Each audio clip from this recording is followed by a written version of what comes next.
AgroPlus, le journal. Bienvenue dans cette édition du journal que vous propose AgroPlus. Madame, Monsieur, le plaisir et sera toujours le nôtre de vous informer. Tout de suite, voici donc les titres. La montée en puissance des FARDC en Ituri, l'armée demeure déterminée à défendre nos frontières et sécuriser davantage la population. La Cour pénale internationale a ému un mandat d'arrêt contre Benjamin Netanyahou pour crimes de guerre et crimes contre l'humanité. Tentative d'un coup d'État en RDC, selon le panafricain Franklin Nyamwisi, cet acte serait un scénario monté de toutes pièces. Bienvenue encore une fois de plus dans ce journal, Madame, Monsieur. Tentative d'un coup d'État en République démocratique du Congo. Aucun élément de la garde républicaine n'a été touché lors des affrontements entre les assaillants et les éléments de forces armées de la République démocratique du Congo, signale la presse présidentielle. Suivez. La situation est sous parfait contrôle des forces spéciales de la garde républicaine, mais les parvis du Palais de la Nation portent encore des stigmates de la violence des combats de ce dimanche matin.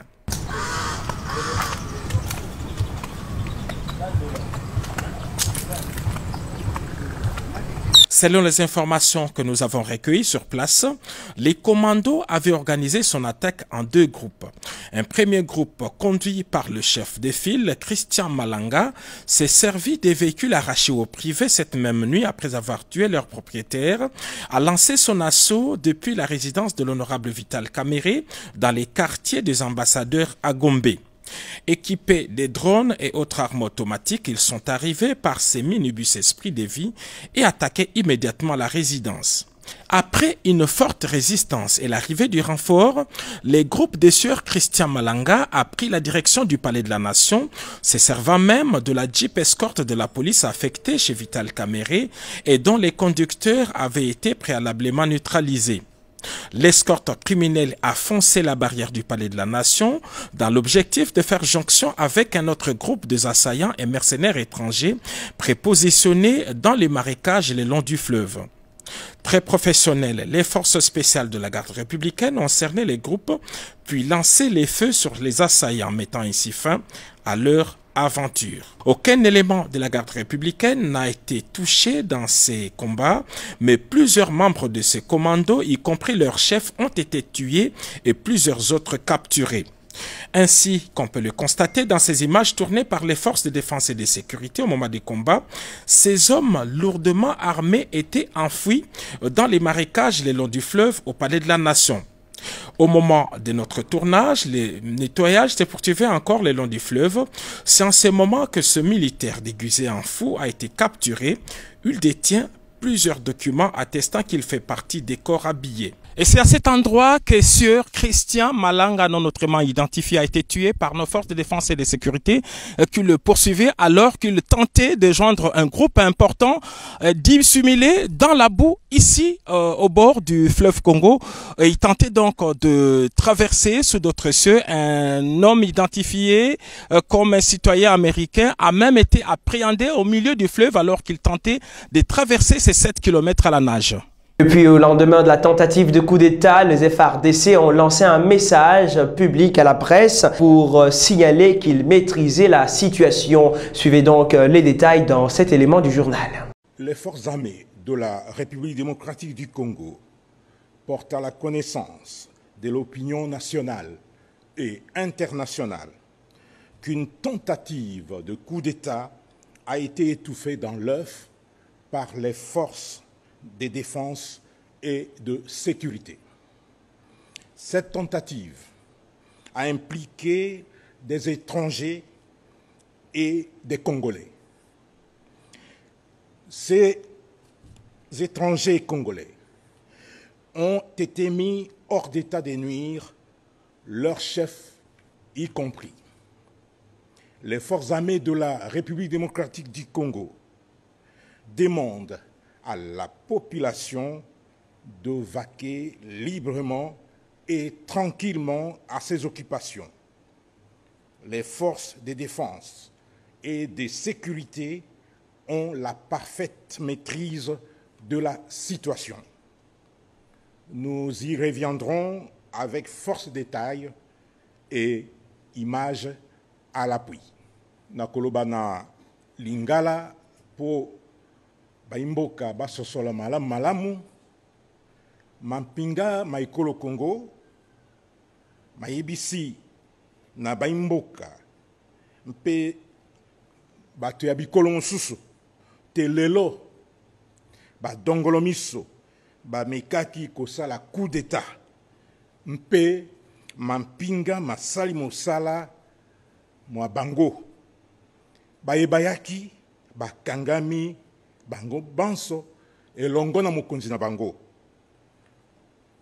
Tosengi na ngonga oyo na population ya biso ya Congo ebanga te moto na moto asala mosala na ye o ba okenda na losambo bakende losambo o ba okenda na zando bakende na zando makambo manso mazana maboko ya mampinga mampingeza kosala mosala na bango malamu na ngongeza koya. Peu avant l'attentat de ce dimanche 19 mai 2024, le chef de l'État avait eu une rencontre entre lui et les députés nationaux de l'Union sacrée. Nous vous proposons de suivre les détails dans cet élément. Ici, je ne suis pas venu pour accuser les uns et les autres. Je suis venu simplement entendre aussi votre voix, parce que je ne l'ai pas entendu. Ce que j'ai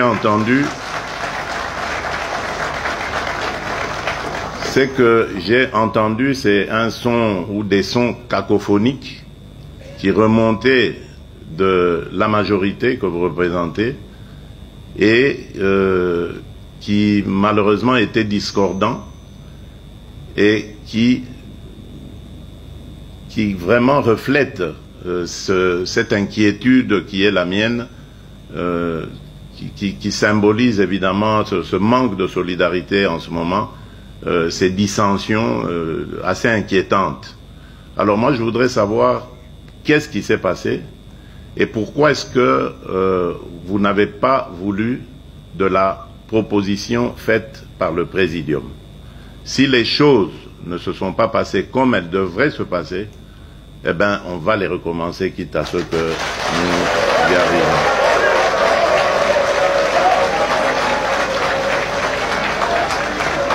Tout ce que je demande deux choses. Dans ce que j'ai vu, qui a été présenté par le Présidium, je n'ai pas été satisfait, d'abord, par rapport à la représentation des femmes, il n'y en avait qu'une, et deux, aussi par la non-représentation de quelqu'un qui pouvait symboliser la grande province orientale. Je crois que si nous arrivons à satisfaire ces deux exigences, en tout cas qui sont les miennes, moi, je serai content. Nous l'avions dit dans les titres, madame, messieurs, tentative d'un coup d'État raté en République démocratique du Congo selon le panafricain Franklin Nyamwisi. Cet acte serait un scénario monté de toutes pièces. Suivez donc les détails dans cet élément. Et de l'agression du suppôt de l'impérialisme occidental qu'est le Rwanda de Kagame. Pour moi, avec l'expérience des événements qui se sont déroulés ces 30 dernières années sur le continent et que j'ai analysé, cette tentative de coup d'État est davantage un exercice et un test, un autotest que les RDC se sont imposés. D'ailleurs, la couverture des événements, la manière dont sont couvertes les arrestations, le peu de morts que l'on déplore sur le terrain, voire les morts apparents, mais jamais véritablement constatés par tout ce qu'on nous montre, me laisse penser qu'il s'agit d'un grand exercice des FARDC. C'est un exercice stratégique. Il a pour but de montrer que Tshisekedi est prêt et capable de faire face aux velléités de coup d'État. Il a pour but de décourager ceux qui aimeraient faire un véritable coup d'État. Depuis de son côté, le chef de l'État, Félix-Antoine Tshilombo Tshisekedi, a entamé une semaine remplie de sérénité et de force après une tentative de déstabilisation des institutions de son pays. Suivez donc les détails dans cet élément que vous propose la rédaction d'Ago Plus. Comme ses compatriotes, C'est un président de la République qui entame sa semaine avec sérénité au lendemain d'une tentative de déstabilisation des institutions de son pays. Devant son ordinateur, le chef de l'État Félix Antoine Tshisekedi a rejoint en début de matinée de ce lundi la plateforme virtuelle à laquelle étaient connectés ses homologues de la SADC pour une réunion extraordinaire du sommet de chefs d'État et de gouvernement. Au cœur des discussions, la question de la sécheresse et des inondations causées par le phénomène El Niño. Mais dès les premières minutes de la réunion présidée par João Lourenço, président de l'Angola, le sommet de chefs d'État de la SADC a condamné et fermement la tentative de déstabilisation le dimanche 19 mai 2024 des institutions démocratiques en République démocratique du Congo par un groupe de terroristes nationaux et étrangers avant de réaffirmer catégoriquement son opposition à tout changement anticonstitutionnel du gouvernement. Le sommet a également exprimé sa solidarité au peuple congolais et réitéré l'engagement pris par la SADC d'appuyer activement les efforts déployés par les autorités de la RDC en vue de sauvegarder l'intégrité territoriale et la souveraineté du pays, ainsi que d'assurer la sécurité de sa population. Parlons à présent sécurité, madame, monsieur. La montée en puissance des FARDC, les forces armées de la République démocratique du Congo, restent déterminées et aussi soudées à défendre nos frontières et sécuriser davantage la population congolaise. Suivez. C'est pratiquement dans les quatre coins de la ville de Bunia, chef-lieu de la province de l'Ituri, que ces jalonnements ont été perceptibles toute la nuit jusqu'à la levée du soleil. Il s'agit des nouvelles unités déployées dans cette partie orientale de la République démocratique du Congo pour parer à toute éventualité. Ici à la tribune officielle de Bunia, le commandant de la 32e région militaire, le général-major Tambuka Irban, les a invités à la discipline, la mère des armées. Biso ba policier, biso ba militaire, kosala kabosala na discipline. Bate balobi ko bata awa, okuka awa na discipline. Koli mukute, botoli eloko ya mukute. Une mise en garde sévère a été donnée aux malveillants qui n'est jour que pour des raisons étourdies déstabiliser l'Ituri.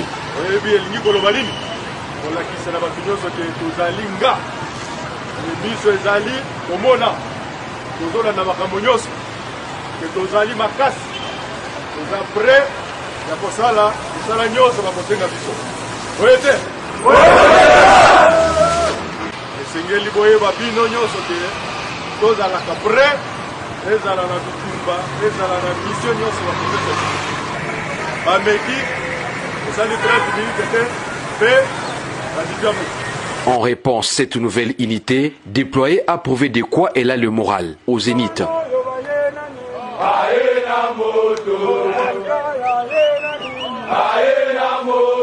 Cette marche d'endurance et de dissuasion voulue par les commandants des opérations et gouverneurs militaires de l'Ituri, le lieutenant-général Luboyanka Chamadjoni intervient 24 heures seulement après une tentative de coup d'État étouffée dans l'œuf par les rouleaux compresseurs des forces armées dans la ville-province de Kinshasa. Depuis quelques jours à Kinshasa s'observe une augmentation de la température, provoquant ainsi de fortes chaleurs. Suivez donc le conseil du vice-ministre de la Santé dans cet élément que vous propose votre rédaction. Ago Plus, reportage. Nous voulons mettre au point la situation de la chaleur dans la ville de Kinshasa. Comme vous le savez, depuis le début du mois de mars, il a été constaté des hausses de température dans la ville de Kinshasa, obligeant les gens à se poser des questions en sens divers. Il a été noté donc depuis le début de ce mois que les températures pendant cette période de pluie ont été inhabituelles. Et le Mételsat a donc remarqué que de la période du 1er au 13 mars, les températures ont oscillé autour de 33-34. Comment allons-nous prévenir donc justement cette situation? Eh bien, ce sont des mesures préventives. Commencer d'abord par la sensibilisation de notre population. Demander aux gens de ne pas être sous l'exposition directe du soleil parce qu'il y a des conséquences non seulement sur la santé mentale, mais aussi sur la peau et sur tout l'organisme. Parce que cette situation de chaleur va entraîner une certaine nervosité au niveau des gens.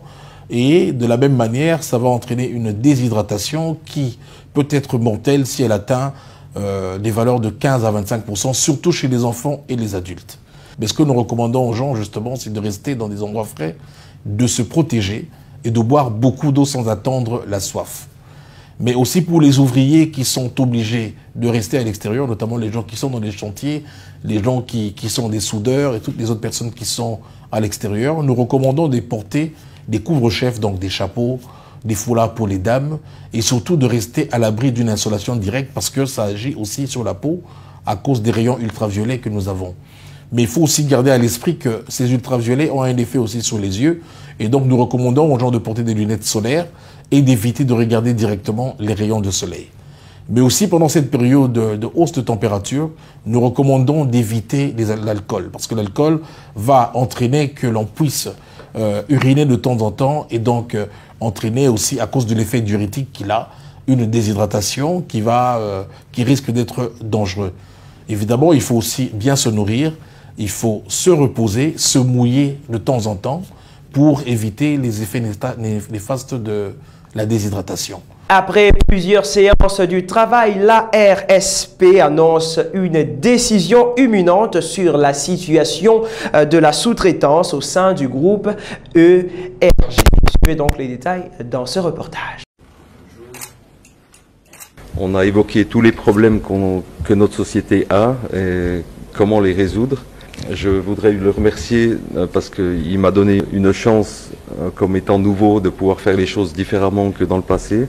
Il m'a expliqué avec une éloquence assez incroyable, rarement vue pour moi, le but du président de la République d'RDC, de développer le but de la RSP, de développer le pays, de développer l'entrepreneuriat, de développer les Congolais, ce qui est une cause que j'appartiens beaucoup à cette cause aussi.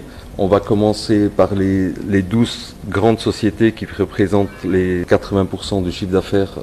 On a un timeline avec la RSP pour les prochaines semaines et on va voir qui peut prendre ces marchés. On essaie de pousser les sociétés congolaises aujourd'hui, mais vous verrez avec le temps, d'ici quelques années, avec les efforts de cette agence et compagnie, que les sociétés congolaises vont simplement être les meilleures comparées aux autres. Elles sont locales, elles ont des coûts plus bas, elles n'ont pas les coûts de voyage. Elles devraient, à un moment donné, avec l'aide de l'État, du président et de son Excellence, arriver finalement naturellement gagner tous les contrats dans la sous-traitance et dans les technologies, dans d'autres choses. Moi, c'est l'expérience que j'ai eue au Pérou et en Bulgarie, par exemple. Ça s'est passé exactement comme ça. Un push de l'État, un push du président, on aide, on suit, et ensuite les sociétés locales, il n'y a pas de raison qu'elles soient pas meilleures que les autres. Il y a aucune raison. En fait, il y a beaucoup de raisons pourquoi elles devraient être meilleures que les autres. Lorsque je parle du groupe RG, je parle de Metalcol, Frontier, Boss Mining et Comidé. Donc, il y aura une séance de travail avec les équipes techniques pour pouvoir travailler sur la transition du départ de ces entreprises, bien sûr sans que la mine ne soit affectée. Le groupe RG va nous envoyer la liste de biens et services que prestaient ces sociétés et nous allons voir comment ensemble avec eux les remplacer par des sociétés éligibles. C'est d'ailleurs la raison de la commission mixte paritaire entre la RSP et la FEC, qui est la Fédération des entreprises. C'est pour sélectionner des bons sous-traitants. Ici, le combat que mène le président de la République, c'est qu'il ne veut pas que les Congolais soient roulés ou soient exploités dans la chaîne des valeurs, parce que nous sommes parmi des pays qui ont voté d'abord cette loi en retard. Actualité à l'international à présent, madame, monsieur. Retour sur le décès du président iranien Ibrahim Raïssi, mort dans le crash de son hélicoptère. Une question se pose. Est-ce que sa mort pourra avoir un impact sur les relations déjà tendues entre Israël et l'Iran? Agnès Varamian nous explique.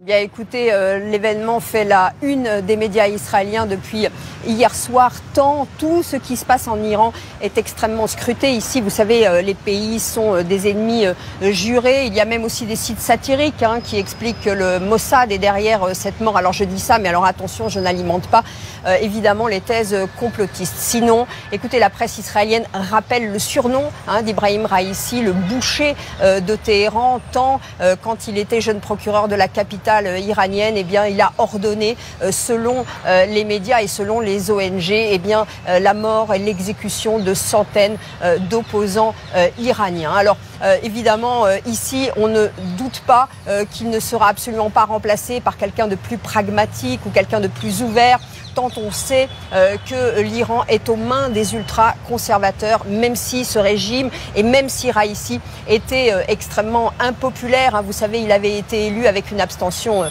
record. En tous les cas, on sait ici, en Israël, que tous les pouvoirs sont concentrés entre les mains du guide suprême iranien. Alors Agnès Varamian, pouvez-vous nous expliquer quelles seront les conséquences dans la région après la mort de ces dirigeants ? Écoutez, elles seront très mesurées, très limitées. Évidemment, on va scruter, si vous voulez, si la mort de Raïssi change quelque chose à l'équilibre entre les religieux et les militaires. En effet, vous savez, on va voir si les gardiens de la Révolution prennent encore plus d'influence.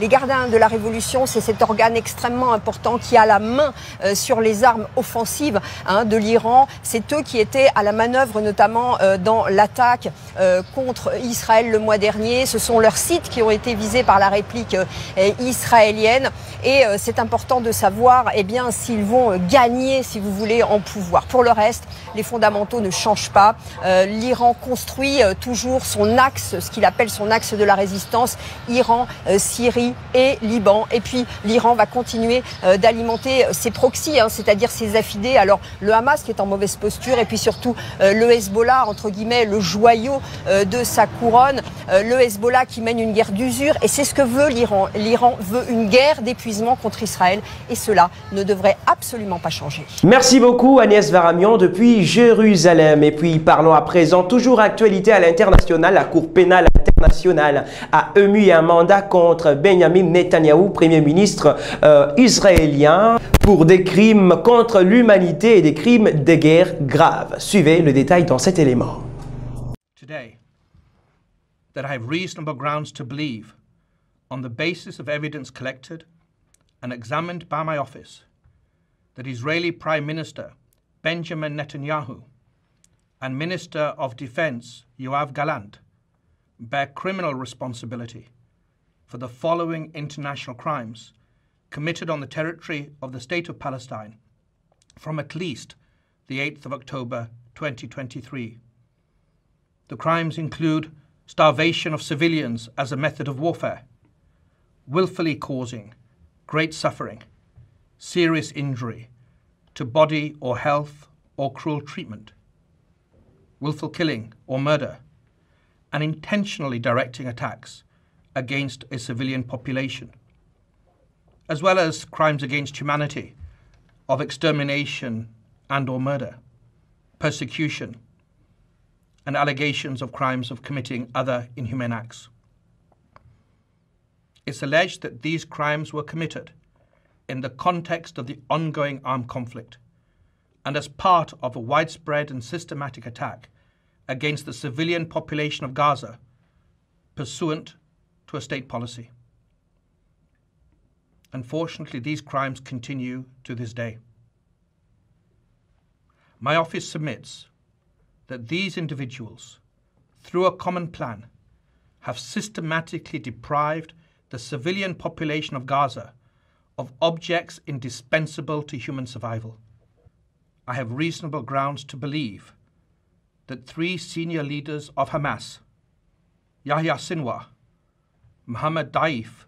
Parlons à présent la rubrique religion et rentrons à Kinshasa. C'est dimanche 19 mai 2024 a eu lieu à l'église évangélique pour le salut des âmes que porte l'évangéliste Stewart Longoli, un culte spécial dont le prédicateur était le pasteur Joël Elongo. Suivez. Nous lisons la parole de Dieu dans le livre des Proverbes chapitre 30. Versets 18 à 19, nous lisons au nom de Jésus. Amen. Il y a 3 choses qui sont au-dessus de ma portée.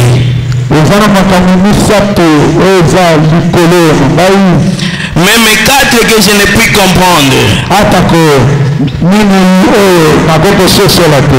La trace de l'aigle dans les cieux, la trace du serpent sur les rochers, La trace du navire au milieu de la mer, la trace de l'homme, c'est la jeune femme. Parole de l'Éternel.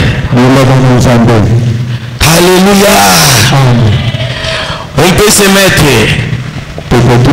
Je disais qu'aujourd'hui c'est un grand jour. Le jour de l'évangile. Et le grand nom de l'évangile, c'est le nom de Jésus. Et le grand mot dans l'évangile, c'est le nom de Jésus, c'est le salut.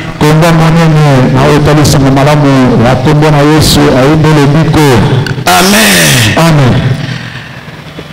Le docteur Didier nous a entretenus durant toute la semaine passée. Il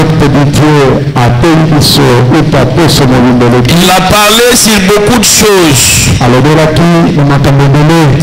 Et ce matin, nous venons pour la continuité. Alléluia. Amen. On est en train de parler du salut. On parle sur Jésus. Ici c'est le prophète Isaïe qui nous dit une chose concernant Jésus. Il dit, on a mis son sépulcre parmi les méchants. Son tombeau avec les riches. Quoiqu'il n'eût point commis de violence et qu'il n'eût point de fraude dans sa bouche, mais il a plu au Seigneur, il a plu à l'Éternel de le briser par la souffrance, après avoir livré sa vie en sacrifice pour les péchés. Et après ce grand travail, la Bible déclare une chose. À cause de ce qu'il a fait, à cause de ce qui a été fait sur son corps, c'est ainsi qu'il verra une postérité et prolongera ses jours.